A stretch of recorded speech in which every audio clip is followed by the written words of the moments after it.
లోపలికొస్తూనే పూల పొట్లం సురేఖ ఒడిలో విసిరి చూడు ఏం తెచ్చాను అంది శ్యామల. సురేఖ పొట్లం విప్పి చూసి, ఓ మల్లె మొగ్గలు, థ్యాంక్స్, ఎక్కడ కొన్నావు?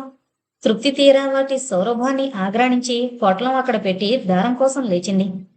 మా రమ ఏదో కావాలంటే సుల్తాన్ బజార్ వెళ్ళాంలే, ఇప్పుడిప్పుడే వస్తున్నట్లున్నాయి, మొగ్గ పేలగా ఉంది అని బట్టలు తీసుకుని స్నానానికి వెళ్ళింది. ఆ అమ్మాయి తిరిగొచ్చేసరికి సురేఖ మాల కట్టడం పూర్తయింది. రెండు ముక్కలు చేసి ఓ దండ శ్యామలకిచ్చి మరోటి తన జడలో ముడుచుకుంది.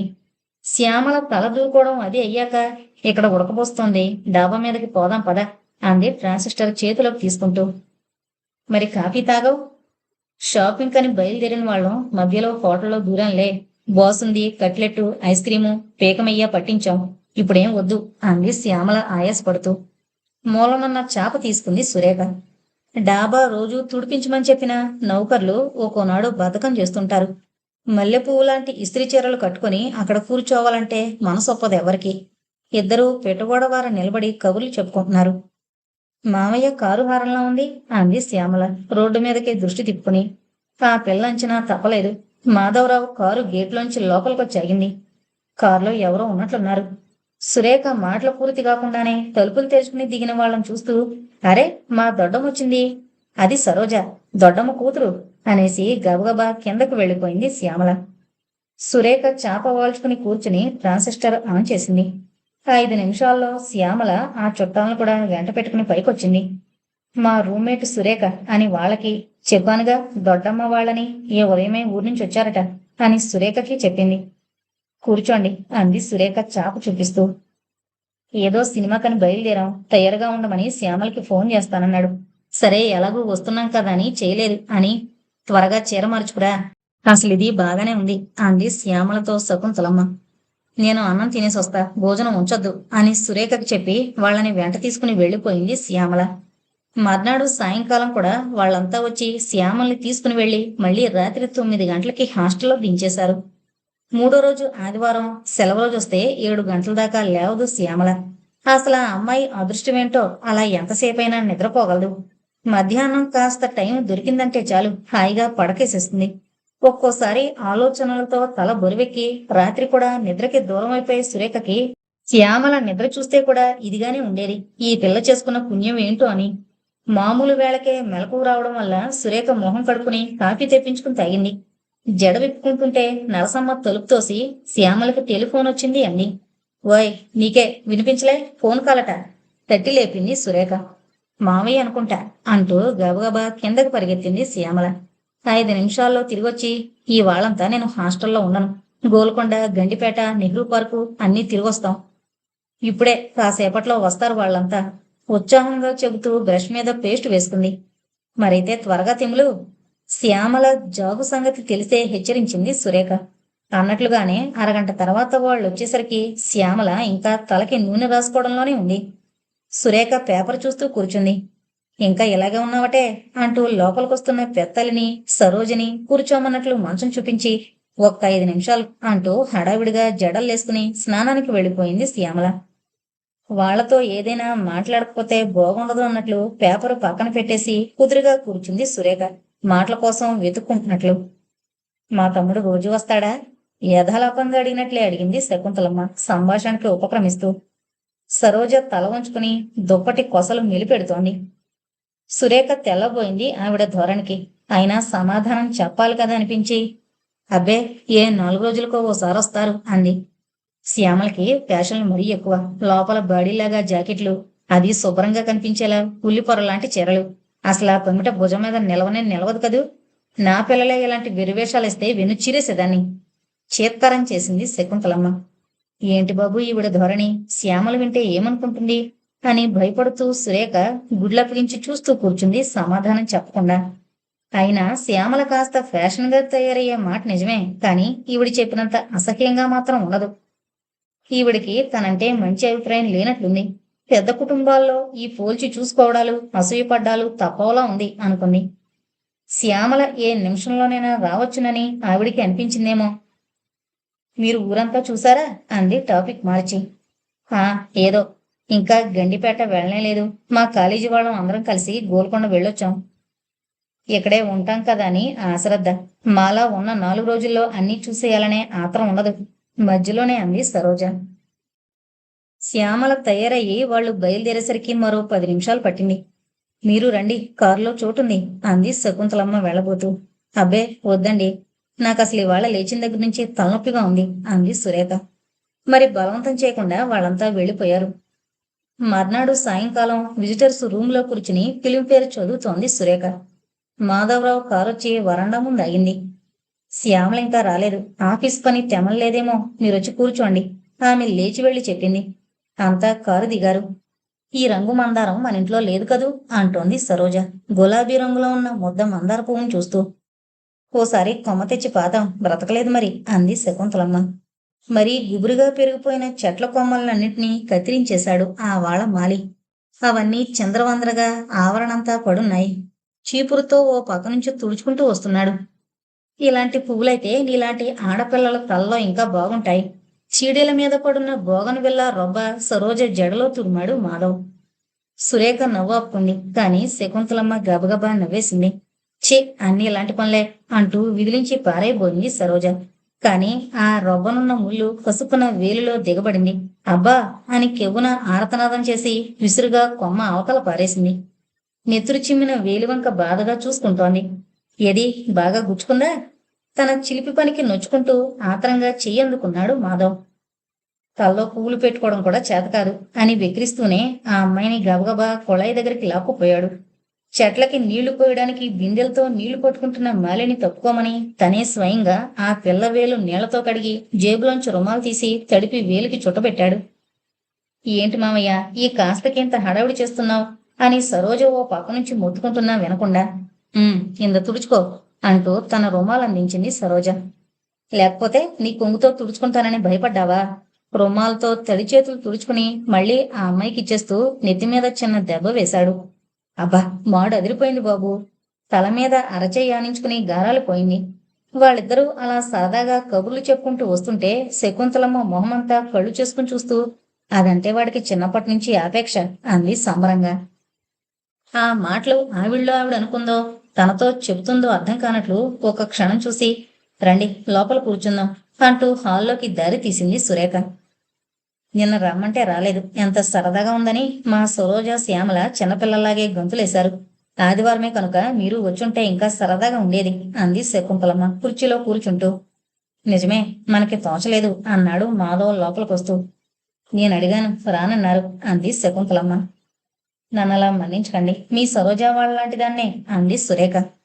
పోనీ ఇవాళ సినిమాకి రండి అన్నాడు మాధవ్ రండి అన్న పదాన్ని మరికాస్త ఒత్తి పలుకుతూ. అయ్య బాబోయ్, సినిమాలే? ఈ సినిమాలు 10 మందితో కలిసి వెళ్లి సరదాగా చూసేలా ఉంటున్నాయా? అందులో పరాయి మగవాళ్లతో వెళితే ఇంక సిగ్గుతో చితికిపోవాలి అనుకుంటూ చిన్నగా నవ్వేసింది. రామ్మా, తప్పేంటి, ఇప్పుడేగా అన్నావు మా సరోజ వాళ్ళలాంటి దాన్నే అని తన ఆహ్వానాన్ని కూడా జోడించింది శకుంతలమ్మ. సురేఖ మౌనంగా ఉండిపోవడంతో తర్వాత 2 నిమిషాల సంభాషణలో సురేఖ తండ్రి పేరు, ఊరు, ఇంటి పేరు అడిగి తెలుసుకుని, మా పెద్దత్తగారి కోడలి పుట్టింటి పేరు అదే, ఎక్కడొక్కడ కలుస్తూనే ఉంటాయి బంధుత్వాలు, అంతా బీరకాయ పీచు అంటూ తేల్చేసింది. ఐయామ్ సారీ, లేట్ అయ్యాను. ఎంతసేపు అయింది మీరొచ్చి? గబగబా మాట్లాడేస్తూ లోపలికొచ్చింది శ్యామల. ఇప్పుడేలే, త్వరగా కాని పిక్చర్కి వెళదాం, మీ స్నేహితురాలను కూడా రమ్మను అన్నాడు మాధవ్. రావాయ్, నిన్నటి నుంచి తెగ బ్రతిమాలించుకుంటున్నావు, వస్తుందిలే. దొడ్డమ్మ, మేడ మీదకొస్తారా? అందరితోటి మాట్లాడేస్తూ సురేఖ భుజం మీద చేయి వేసి మేడమెట్ల వైపుకు నడిపించుకుని పోయింది. ఇంకా గట్టు చేస్తే మర్యాదగా ఉండదనిపించింది సురేఖకి. మాధవ్ పక్కన శకుంతలమ్మ కూర్చుంది. వెనక సీట్లో శ్యామల వాళ్ళు కూర్చున్నారు. సరోజ, శ్యామల వసపెట్టల్లా దారి పొడుగునా మాట్లాడుతూనే ఉన్నారు. కాసేపు సరదాగా కబుర్లు చెప్పుకోవడం, కాసేపు అవునంటే కాదని వాదించుకోవడం, నువ్వు పందెం కాస్తావా అని కవ్వించుకోవడం.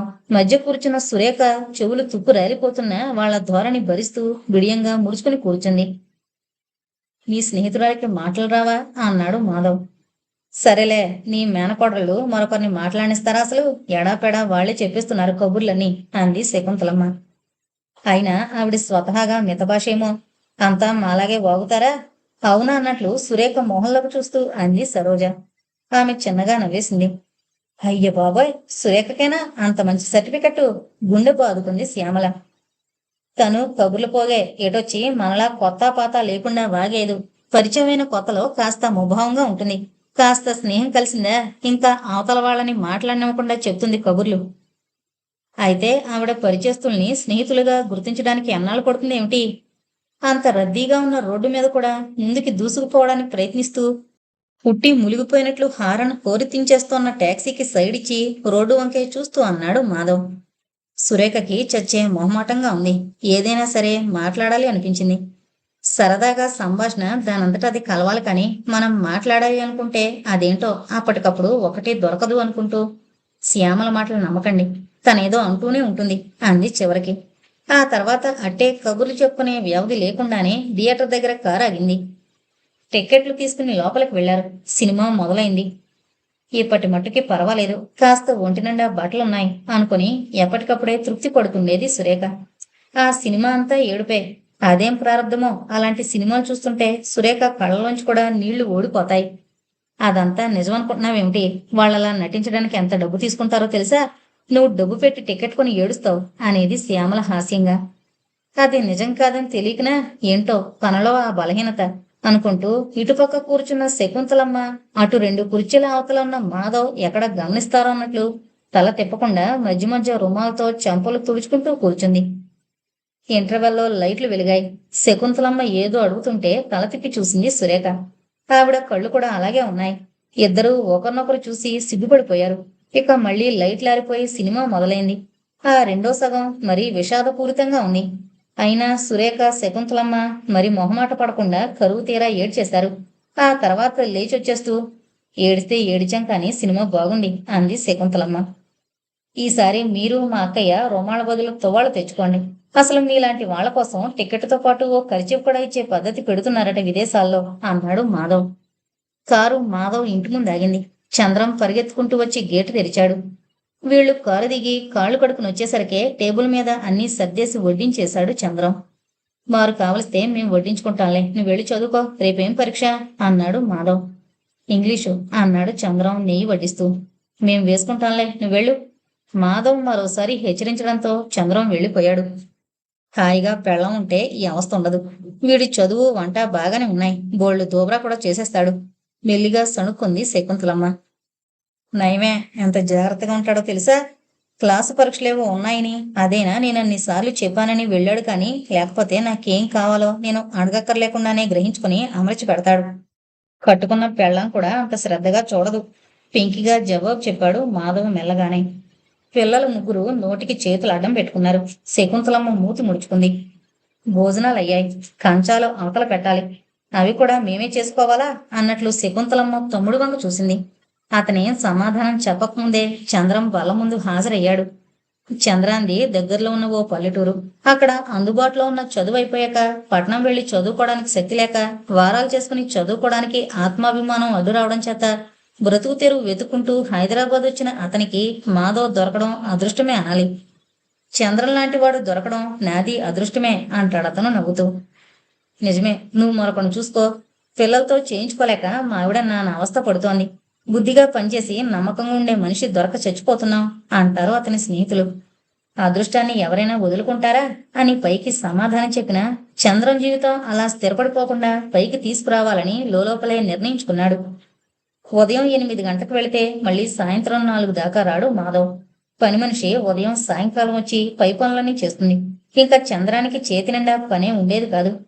ప్రైవేట్గా మెట్రిక్కి చదువుతాను అని చెప్పాలనుకున్న చంద్రం ముందుగా మాధవే ప్రోత్సహించడంతో స్కూల్లోనే చేరాడు. ఉదయం మాధవ్ వెళ్ళిపోయాక తను అన్నం తిని స్కూలుకి వెళతాడు. సాయంకాలం ఎవరు ముందొచ్చినా ఇద్దరి దగ్గర చెరో తాళం చెవి ఉంటాయి. గబగబా టిఫిను కాఫీ చేసేస్తాడు చంద్రం. అవి తిని మాధవ్ క్లబ్కో షికారుకో లేక మేనకోడల్ని చూడ్డానికో వెళతాడు. తను రాత్రికి వంట ముగించి చదువుకుంటూ కూర్చుంటాడు. రాత్రి భోజనాలయ్యాక పనులన్నీ చక్కబెట్టుకుని తెలియని పాఠాలు మాధవ్ చేత చెప్పించుకుంటాడు. ఈ దినచర్యలో వాళ్ళకి ఎలాంటి ఇబ్బంది అనిపించలేదు. కానీ శకుంతలమ్మ మాత్రం ఇల్లాలేని ఇల్లు ఇల్లే కాదంటుంది. ఆవిడ వచ్చిన దగ్గర నుండి కనీసం 10 సార్లైనా ఆ సంగతి తమ్ముడి దృష్టిలోకి తీసుకొచ్చింది. అతను విని నవ్వేస్తాడు అంతే. 4 రోజులు గడిచిపోయాయి. ఈ 4 సాయంకాలాలు శ్యామల కోసం మాధవ్ వాళ్ళు రావడం, ఒకరు ఏం కూర్చుంటారు, సరదాగా రండి అంటూ సురేఖను కూడా బలవంతం చేసి తీసుకుపోవడం మామూలైపోయింది. ఊరంతా తిప్పడమే కాకుండా మళ్ళీ మన ఊళ్ళో మీకు దొరకవు అంటూ శకుంతలమ్మని సరోజని ఊరిస్తూ రోజుకో మంచి హోటల్కి తీసుకువెళ్లి కట్లెట్లు ఐస్ క్రీములు ఇప్పించడం కూడా మరో కార్యక్రమం అయిపోయింది. ఆఖరణ ఆకలైనంత మట్టుకే మాధవ్ ఇంట్లో భోంచేసి పడుకోవడానికి హాస్టల్కి వచ్చేవారు శ్యామల, సురేఖ. నీ పుణ్యమా అని ఊరంతా చూపించావు, కాలు కదలకుండా ఒళ్ళు అలవకుండా. మహా హాయిగా ఉంది ప్రాణం. అక్కయ్య కోరికలకి అంతమంటూ ఉండదు అని నువ్వు అనుకోనంటే నేనొకటి అడుగుతాను. నవగోత పగడ మీద నుంచి జంట నగరాల సౌందర్యాన్ని రెప్ప వాల్చకుండా చూస్తూ తమ్ముడుతో అంది. భలే దానివే, ఏమీ అనుకోను కాని అదేంటో చెప్పు. మెత్తటి పచ్చిక మీద చతికిలబడుతూ అక్కగారిని కూడా వచ్చి కూర్చోమన్నట్లు పిలిచాడు. ఆ అమ్మాయిలు ముగ్గురు అప్పటికే చీరలు మాసిపోకుండా రోమాళ్లు పరుచుకుని మరీ కూర్చున్నారు. తిరుపతి వెళ్లి వెంకటరమణమూర్తిని దర్శించుకురావాలని ఎప్పటినుంచో అనుకుంటున్నాను. అప్పుడు శారదా వాళ్లతో అమ్మ వెళతానంది కదా అని నేను ఇంట్లో ఉండిపోయాను. ఇప్పుడు వెళదామంటావా? మధ్యలోనే అడిగాడు మాధవ్. నీకు వీలైతేనేలే. మీ బావ ఇదిగో అదిగో అనడమే కాని తీసుకువెళ్ళడం పడ్డమే లేదు. అయినా ఆ దిక్కుమాలిన రైళ్లలోనూ బస్సుల్లోనూ పడి వెళితే ఏం సుఖం చెప్పు. ఆహా, అందరికీ కార్లే ఉంటాయని కాదు. ముందుగా సీట్లు రిజర్వ్ చేసుకోవడం, ప్రయాణాల్లో కూడా సౌకర్యాలు అమర్చుకోవడం మీ బావకి చేత కాదు. ఎంతసేపు ఆయన హైరాణ పడిపోయి అవతల వాళ్ళ మీద కేకలేస్తారు. ఏంటో ఆ చిరాకు అది చూస్తుంటే అసలు ప్రయాణం చెయ్యాలన్న సరదాయే ఉండదు. చిన్నపిల్లలాగే అమాయకంగా చెప్పుకుంది. ఆవిడ చెప్పిన దాంట్లో అసత్యం ఏమీ లేదు. చలపతి ఆ దొరకం మనిషి, పైగా ముక్కు మీద కోపం. ఉదయం తను లేవడం కాస్త ఆలస్యమైనా అతనికే చిరాకొచ్చేస్తుంది. ఆఫీస్కి అరగంట టైం ఉన్నా వంటైందా అంటూ హడావిడి పడిపోతాడు. ఒక్క నిమిషం అటు ఇటు అయినా చిందులు తొక్కేశాడన్నమాటే. అలాంటి మనిషికి ప్రయాణం అంటే ఎలా ఉంటుందో ఊహించుకోవచ్చు. రైలు కదిలేలోగా ఎక్కలేకపోతామేమోనని ఎక్కే ముందు భయం, అది కదిలేలోగా దిగలేకపోతామేమోనని దిగే ముందు భయం. ఆ భయాలన్నీ చిరాకు రూపంలో బహిర్గతమై భార్య మీద విరుచుకు పడతాయి. బావగారి సంగతి చిన్నతనం నుంచి తెలిసిందే గనుక అక్కగారి కోరికని అర్థం చేసుకోగలిగాడు. పాపం ఏదో ఎన్నాళ్ళకి ఇల్లు కదిలొచ్చింది, నాలుగు చూపించాలనిపించింది. వెళదాంలే అని శ్యామల రేపు ఆఫీస్కి వెళ్ళినప్పుడు ఓ వారం రోజులకి సెలవు పెట్టేసిరా అన్నాడు. మరో 4 రోజులు పోతేనే కానీ నాకు సెలవు దొరకదు మావయ్య. అప్పుడైతే 10 రోజులైనా పెట్టగలను అంది శ్యామల ముద్దుగా.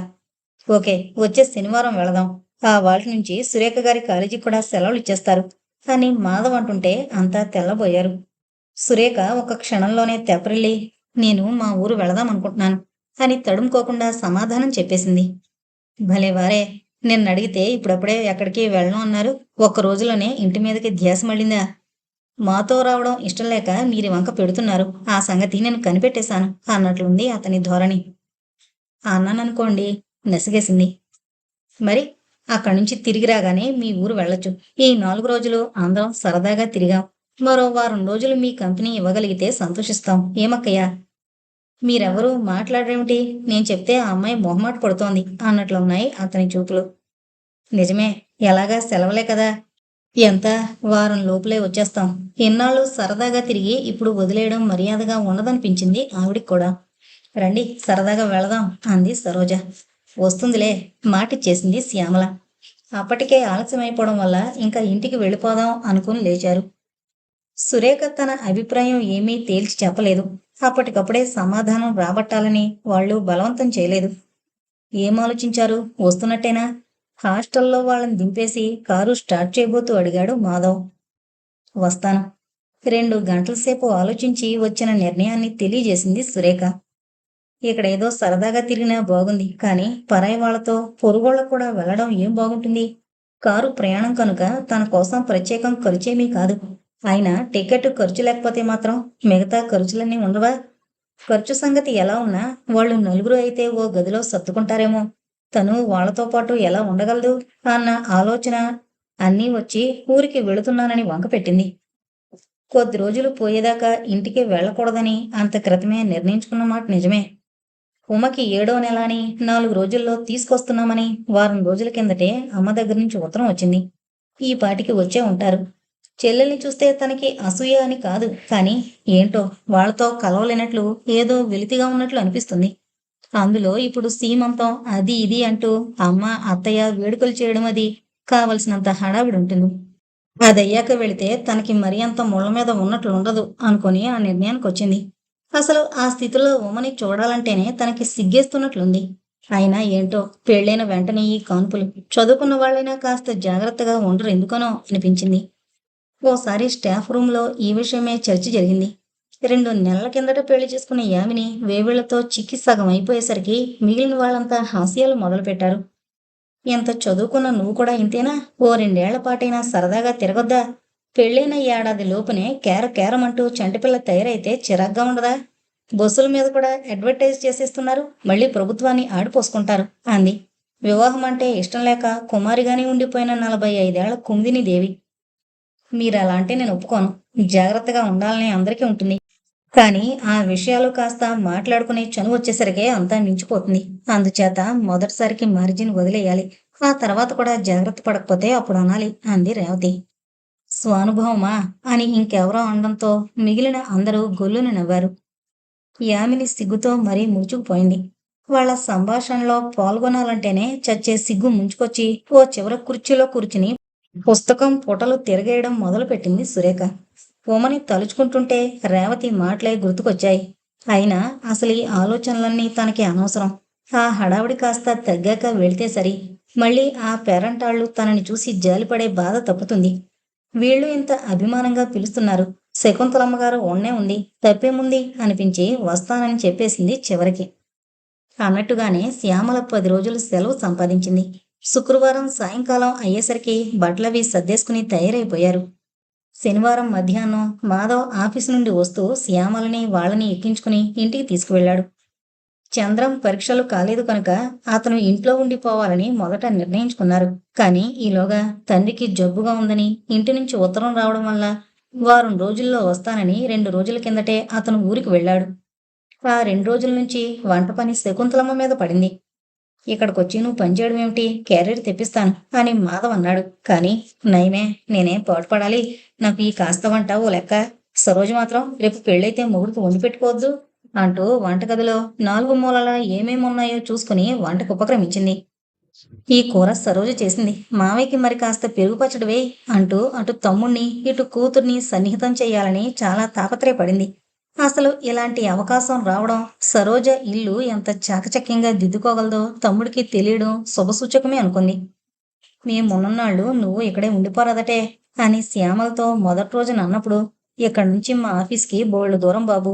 పోనీ మావయ్య దిగబెడతాడనుకుంటే తను 8ంటికే వెళ్ళిపోతాడు. అందరం కలిసి సరదాగా తిరుగుతున్నాంగా, ఎక్కడుంటే ఏంటి అని ఆ అమ్మాయి సమాధానం చెప్పడం కూడా బాగానే ఉంది అనుకుంటూ సంబరపడింది. మాధవ్ వాళ్ళు వచ్చేసరికి ఇన్ని పూరీలు, బంగాళదుంపల కూర, పెరుగు గారెలు తయారు చేసి ఉంచారు తల్లి కూతురు కలిసి. నేను ఇవాళంతా ఇంట్లోనే ఉన్నాను. పొద్దుటే రావాల్సింది. శ్రమంతా మీ ఇద్దరిదే అయింది అంది సురేఖ నొచ్చుకుంటూ. ఆ పర్వాలేదు అంది సరోజ ప్లేట్లలో వడ్డిస్తూ. ఆ గిన్నెల్లోవన్నీ ఇప్పుడు తింటానికేనా? వెక్కిరింపుగా అన్నాడు మాధవ్. తిన్నన్ని తింటారు, మిగిలినవి క్యారియర్లో పెట్టుకుందాం అంది శకుంతలమ్మ. ఏం బెజవాడలో అన్నం దొరకదనుకుంటున్నావా?